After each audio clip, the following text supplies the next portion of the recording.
kalau kita bicara Allah itu punya karya keselamatan. Bang, jangan bicara itu dulu, Bang. Jangan diubah Bang. Jangan ngomongin keselamatan dulu. Kita ngomongin penyaliban dulu. Jadi menurut Anda, siapakah yang menginginkan supaya Tuhan Yesus disalibkan? A. Bapa di sorga, B. Iblis. Ya, kalau kita lihat konteksnya, ketika iblis membisikkan kepada Yudas. Bang, simple dulu, Bang. Sebentar, Bang. Gini, Bang. Oke, sebentar, Bang. Tenang dulu, Bang. Oke, tenang dulu ya, tenang dulu. Iya, betul. Kita jangan dulu panjang-panjang. Kita yang pendek dulu, baru kita uraikan. Oke? Pertanyaan saya simple. Siapakah yang menginginkan supaya Tuhan Yesus disalib? A. Bapa di sorga, B. Iblis. Ya, jadi gini Bang Edis, kalau saya langsung menjawab langsung ke poinnya, itu malah akan jadi beda penafsiran. Seperti saya kemarin, ketika saya melihat poin di situ, saya akan jatuhnya beda penafsiran. Gitu. Loh, kok Bang, ini seandainya begini Bang Oki, begini Bang Oki ya. Seandainya kita lagi duduk ujian teologi. Betul. Anda nggak bisa ngomong begitu sama ujian kertas itu. Ini pilihan ganda. Ya. Pertanyaannya begini, siapakah yang menginginkan supaya Tuhan Yesus disalibkan? A. Bapa di sorga, B. Iblis. Maka Anda akan silang yang mana? Oke, karya keselamatan itu, Bang Edis, Tuhan Yesus itu karya keselamatan, bukan karya keselamatan, Bang Oki. Sebentar, Bang Edis, Tuhan Yesus itu Bang Oki, tenang dulu, tenang Bang Oki, tenang dulu. Kita tidak bicara rancangan keselamatan, kita bicara rencana penyaliban. Siapakah yang menginginkan supaya Yesus disalibkan? A. Bapa di surga. Oke, pada saat itu iblis merencanakan untuk Tuhan Yesus itu disalibkan, tetapi iblis tidak tahu dengan kematian Tuhan Yesus di kayu salib. Jadi yang Anda silang yang mana ini, Bang? Apa? Yang Anda silang yang mana, A atau B? Yang B, pada saat itu. Berarti yang ingin menyalibkan Yesus apa? Iblis pada saat itu. Kenapa? Terus kenapa Anda bertanya lagi, kan sudah jelas. Jadi gini. Jadi makanya saya bilang begini, Bang Oki, jangan kita ngobrol ya, jangan berdebat. Ya, silakan. Yang ingin supaya Yesus disalibkan itu adalah iblis.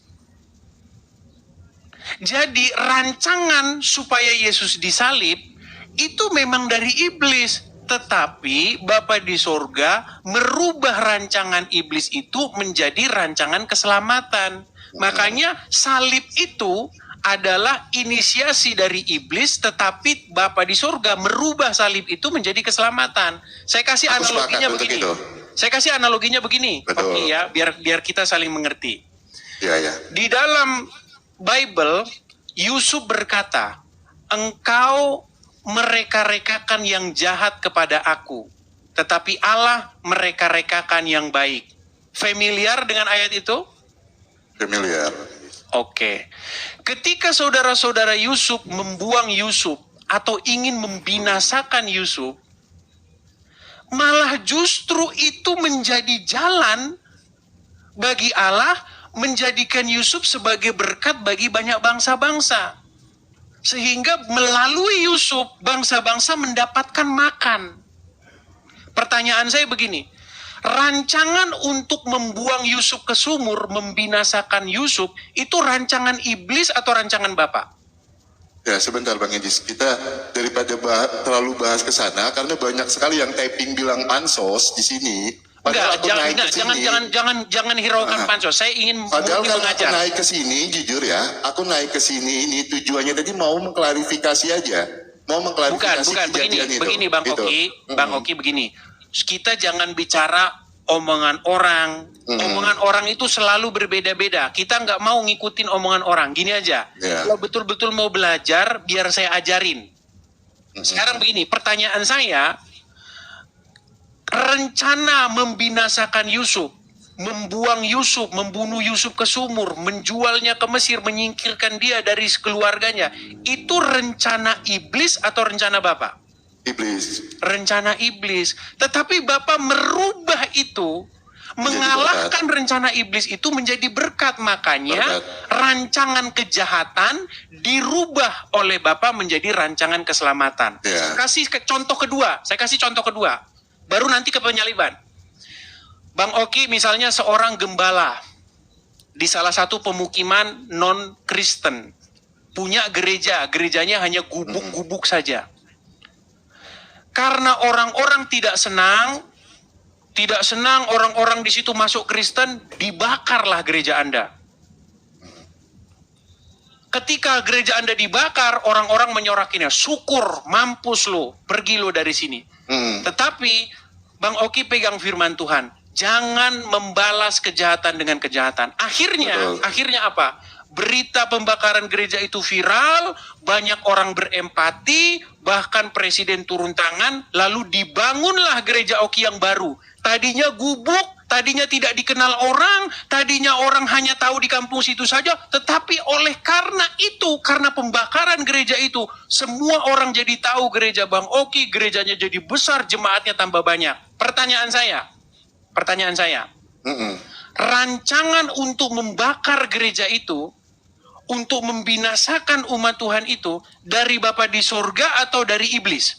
Dari iblis, tetapi dari Bapa di iblis. surga merubah kutuk itu menjadi berkat. Tetapi Bapa di surga merubah rancangan iblis itu menjadi berkat bagi banyak bangsa. Sama dengan penyaliban, Bang. Penyaliban itu datangnya dari iblis. Begitu. Jadi iblis ingin membinasakan Tuhan Yesus. Orang-orang ahli-ahli Taurat dan orang-orang Farisi ingin membinasakan, melenyapkan dia dengan cara disalibkan.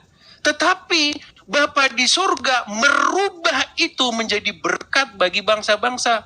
Justru ketika Yesus taat sampai matinya, bahkan taat di kayu salib, justru itulah kemenangan Tuhan Yesus. Dan ketika Yesus mati, kemudian bangkit pada hari yang ketiga, justru di situ iblis dikalahkan. Ketika gereja Anda dibakar, orang melihat bahwa Anda akan musnah. Orang melihat bahwa kekristenan akan musnah. Gereja tidak akan ada lagi, jemaat akan bubar. Tetapi justru sebaliknya, dengan cara itu, malah Bapa di surga membuat gereja itu semakin besar. Jadi makanya saya bilang, penyaliban itu rancangan iblis. Tetapi Bapa di surga merubah rancangan iblis itu menjadi jalan keselamatan. Jadi salib yang tadinya kutuk, salib yang tadinya lambang kehinaan, dirubah menjadi berkat dan jalan keselamatan. Seperti itu. Ya, jadi itulah Bang Ejis ya, kenapa kemarin itu, yang kemarin itu sampai jujur ya, malam tadi itu saya masih teleponan dengan Bang Nabiro. Aku paham sih maksud Bang Ejis ini bukan mengatakan kalau itu adalah karya keselamatan. Tetapi Bang Ejis itu terfokus pada penyalibannya itu. Dan akhirnya kami sepakat itu dengan Bang Nabiro. Akhirnya kami memahami. Nah cuman Bang Ejis, yang dari kemarin sih sebenarnya ini masalahnya itu dari kemarin, yang aku bingung itu, tujuan saya bertanya, enggak ada maksud saya untuk menjatuhkan sana sini karena saya tidak punya masalah dengan apologet manapun, mohon maaf. Itu saya di sini saya juga enggak pernah mengganggu diskusi manapun. Saya Bang Ejis live saya suka nonton, bahkan ketika Bang Ejis mau live, teman-teman yuk kita end live dulu, masuk ke komalnya Bang Ejis, nanti baru kita gabung lagi. Gitu. Nah tiba-tiba ada serangan-serangan itu, tapi aku sih nggak peduli dengan itu semua ya. Cuman yang aku mau sampaikan gini Bang Ejis. Tujuan saya itu bertanya, tidak menjatuhkan satu orang pun apologet. Saya ini bukan siapa-siapa dibandingkan Bang Ejis, saya bukan siapa-siapa dibandingkan Pak Bombom, saya bukan siapa-siapa dibandingkan Pak Eka. Tetapi niat dan hati saya cuma tidak mau saya ini pemahaman saya salah untuk ini. Yang jadinya nanti akan bumerang untuk saya ketika saya berdiskusi. Itu saja yang saya mau sampaikan dengan Bang Ejis, tapi saya ngerti apa yang Bang Ejis maksud. Yang Bang Ejis maksudkan secara pribadi juga saya minta maaf dengan Bang Ejis ya. Kalau karena kejadian saya ngirim video itu yang niat hati saya untuk bertanya itu malah menjadi sesuatu yang viral, bahkan sampai adanya salah paham, saya secara pribadi minta maaf dengan Bang Ejis TV, dengan Pak Bom ya. Gitu. Ya, jadi sekarang Anda sudah mendapatkan pemahaman yang benar karena tadi Anda mengatakan Anda mau bertanya. Gitu kan? Bang Oki tanya sama ini, tanya sama ini, tanya sama ini, begitu. Ya, tapi tidak ada jawaban kan? Nah, sekarang sudah sebenarnya itu ketika mendapatkan dari jawaban saya, kira-kira puas atau menolak jawaban saya? Coba. Saya sih sepakat Bang Ejis. Karena sebelum Bang Ejis ngomong ini, aku sama Bang Nabirong udah teleponan membahas hal yang kurang lebih sama. Itu dengan Bang Ejis Tipi tadi malam jam 7 malam setelah aku live tadi aku teleponan dengan Bang Nabirong. Nah tapi gini, Bang Ejis, sebenarnya yang saya mau tanya itu arahnya ke Ibu Sofi. Tapi Ibu Sofi sayangnya nggak bisa balas WA saya, mungkin beliau lagi tidur. Itu ya Bang Ejis, secara pribadi saya minta maaf ya dengan Bang Ejis TV ya kalau ada kesalahan saya. Sama-sama. Kalau ada pun kata-kata saya yang salah juga jangan disimpan dalam hati. Saya ini ingin memberikan pengajaran yang benar tentang iman kita supaya kita mengerti iman kita yang sesungguhnya. Karena iman kita ini bukan hanya sekedar dogma yang nggak jelas. Begitu loh, tapi kita sungguh-sungguh memahami. Jadi ketika ada seseorang mengatakan bahwa Bapak menginginkan supaya Yesus itu disalib, ya itu tidak benar, pandangan itu tidak benar. Sama seperti begini, ketika orang-orang membakar gereja Anda, ya kan? Apakah mereka itu harus diberikan penghargaan? Karena setelah gereja Anda dibakar, gereja Anda semakin besar. Ya tidak, mereka itu mendapatkan upah kejahatannya. Oke, begitu pula dengan iblis. Iya, mereka tidak pernah merancangkan kebaikan, begitu loh. Siap. Jadi begitu juga dengan iblis. Iblis tidak pernah berjasa dalam penyaliban itu. Karena keinginan iblis itu adalah yang jahat. Begitu. Saya rasa ayat yang saya berikan juga sudah cukup jelas seperti itu. Betul Bang Ejis. Ya, terima kasih banyak ya Bang Ejis ya. Mohon maaf aku ganggu labnya. Sebenarnya aku tadi mau live sendiri, tapi banyak sekali typing tadi masuk yang akhirnya aku harus naik ke Komal Bang Ejis TV. Ya, sudah disampaikan. Tadi sudah disampaikan biar nggak berulang-ulang. Oke ya. Oke. Bang Ejis TV terima kasih banyak ya. Sama-sama Bang. Mudah-mudahan penjelasan saya semakin menjadi pemahaman yang benar, semakin dimengerti oleh orang-orang dan orang-orang bisa menjelaskan itu dengan benar kepada orang yang ingin mempertanyakan iman kita. Oke, gitu saja ya. Bang Ejis TV, terima kasih banyak Bang Ejis. Sama-sama. Tuhan Yesus berkati. Tuhan Yesus berkati juga, sama-sama. Haleluya. Assalamualaikum warahmatullahi. Salam Aki. Aku kabarkan Injil keselamatan. Bapak Ibu di Tuhan, ketemu lagi dengan saya Evangelis Avraham Effendi Usman. Bagaimana kabar Bapak Ibu semua? Tentu luar biasa. Yes. Wow, kita itu sangat istimewa. Bapak Ibu, kita benar-benar orang yang sangat istimewa. Sekali lagi saya katakan, kita adalah orang-orang yang sangat istimewa. Karena Alkitab mengajarkan kepada kita, memberitahukan kepada kita, bukan kita yang memilih Tuhan, tapi Tuhanlah yang memilih kita. Nah, Tuhan memilih kita, lalu Tuhan tetapkan kita, dan Tuhan tempatkan kita untuk menjadi berkat bagi bangsa-bangsa. Untuk menjadi terang bagi bangsa-bangsa. Untuk menjadi berkat satu sama yang lain. Untuk menjadi garam satu sama yang lain. Bukan untuk menghina satu sama yang lain. Bukan untuk merendahkan satu sama yang lain. Dan bukan untuk saing-saingan satu sama yang lain. Tetapi untuk menjadi berkat satu sama yang lain. Dengan talenta yang sudah Tuhan berikan kepada kita masing-masing. Pribadi lepas pribadi. Si A punya talenta di mana si B tidak punya talenta. Si C punya talenta di mana si B dan si A tidak punya talenta. Tapi bagaimana kita ini mempergunakan talenta masing-masing untuk menjangkau jiwa, untuk memberitakan Injil dengan hikmat yang sudah Tuhan berikan kepada kita pribadi lepas pribadi. Jangan sampai dengan hikmat itu kita menghina satu sama yang lain. Dan jangan sampai dengan pengetahuan yang kita miliki kita menghina satu sama yang lain. Itu tadi saudara, kita melihat bagaimana Bang Oki masuk ke tempat Bang Ejis TV menanyakan perihal tentang penyaliban. Sebelumnya Bang Oki menanyakan hal yang sama kepada Pak Bom.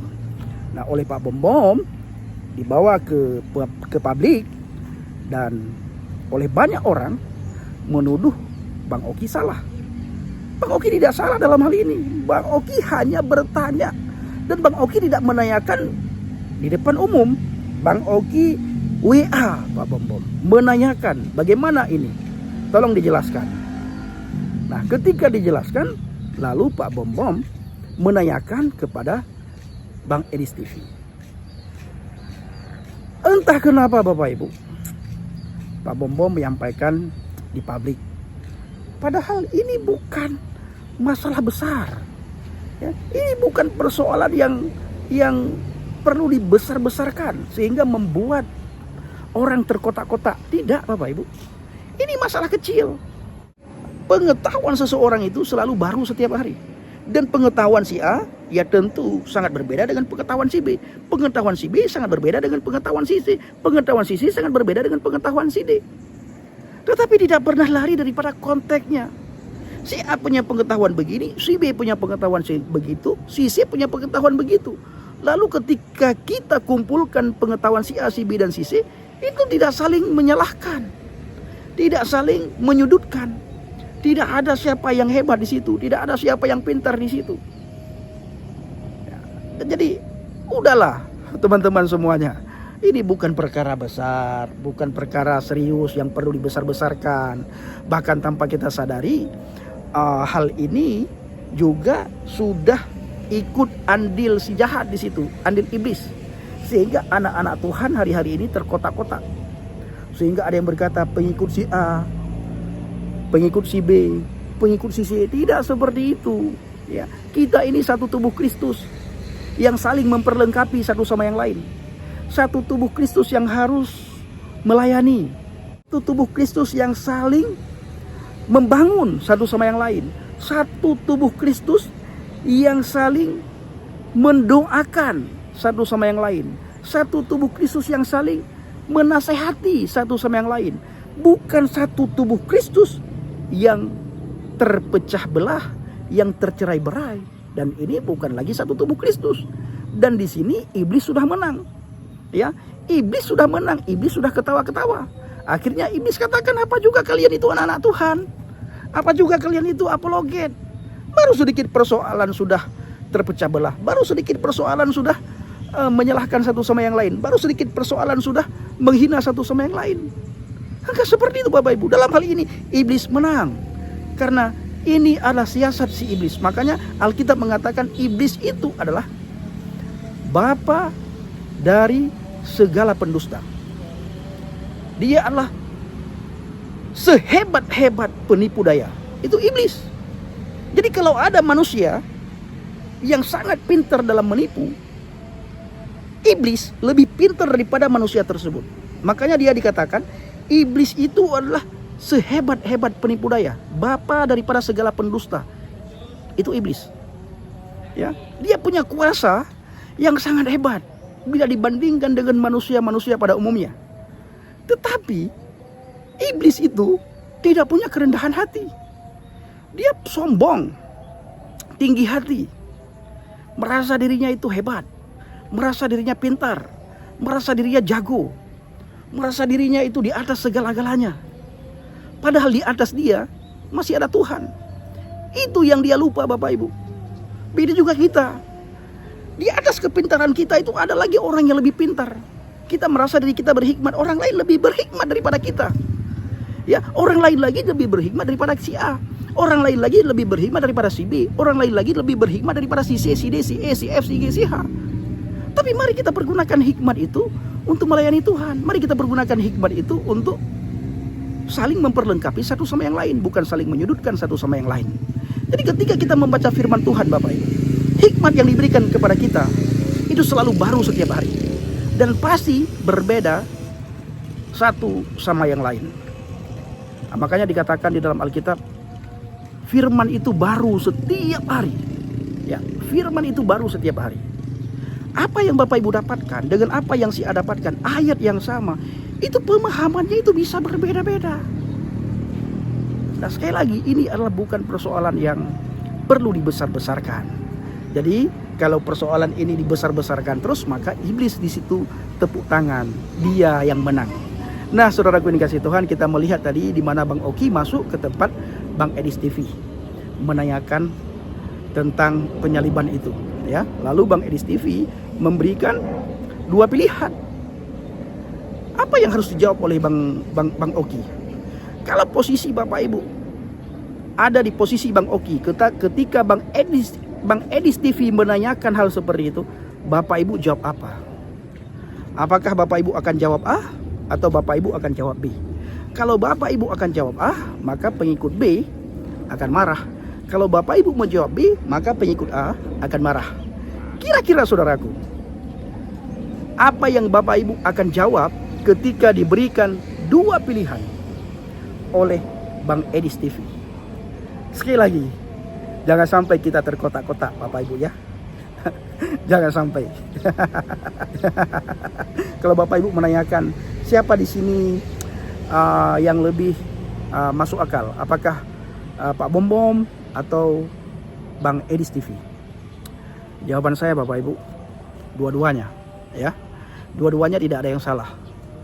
Bang Edis tidak salah, Pak Bom Bom juga tidak salah. Nah, cuma janganlah kita besar-besarkan lagi sehingga kita terpecah belah. Tidak lagi dikatakan satu tubuh Kristus. Nah, bagaimana penilaian Bapak Ibu semuanya? Silakan tulis di kolom komentar. Dan mari kita pergunakan komentar kita dengan bijak. Mari kita pergunakan komentar kita dengan baik. Kitab Efesus katakan, jangan sampai keluar kata-kata yang tidak membangun dari mulut, bibir, lidah kita. Jangan sampai lewat perkataan kita membuat orang tersandung. Jangan sampai lewat perkataan kita menyakiti hati orang. Jangan sampai lewat perkataan kita bisa membuat orang terpuruk. Ya, tapi mari lewat perkataan kita bisa membangun satu sama yang lain. Lewat perkataan kita bisa memberikan nasihat satu sama yang lain. Lewat perkataan kita banyak orang tercerahkan dan banyak orang terberkati dengan perkataan kita. Terima kasih saudaraku, kiranya video ini benar-benar memberikan pencerahan kepada kita semuanya. Saya mengucapkan terima kasih pada saudara semua yang selalu mendukung pelayanan Habaget, baik melalui doa, dana, motivasi maupun support saudara semuanya. Terus dukung dalam doa dan bawa pelayanan yang kita lakukan ke dalam doa syafaat Bapak Ibu, agar lewat pelayanan kita banyak orang dikuatkan, banyak orang dimenangkan, banyak orang datang kepada Yesus, dan mereka yang sudah dimualafkan bisa kembali ke jalannya. Pertengahan bulan Oktober nanti saya bersama dengan Bang JDP kembali bermisi ke pedalaman selama 3 minggu lebih Bapak Ibu. Dukung dalam doa. Terima kasih. Shalom alaikum bishim hamasyah. Salam Aki. Aku kabarkan Injil keselamatan. Bapak Yahweh bishim Adonai Yesus hamasyah. Ruah Kudus memberkati kita semua. Haleluya. Amin. Salam berkati. Terima kasih.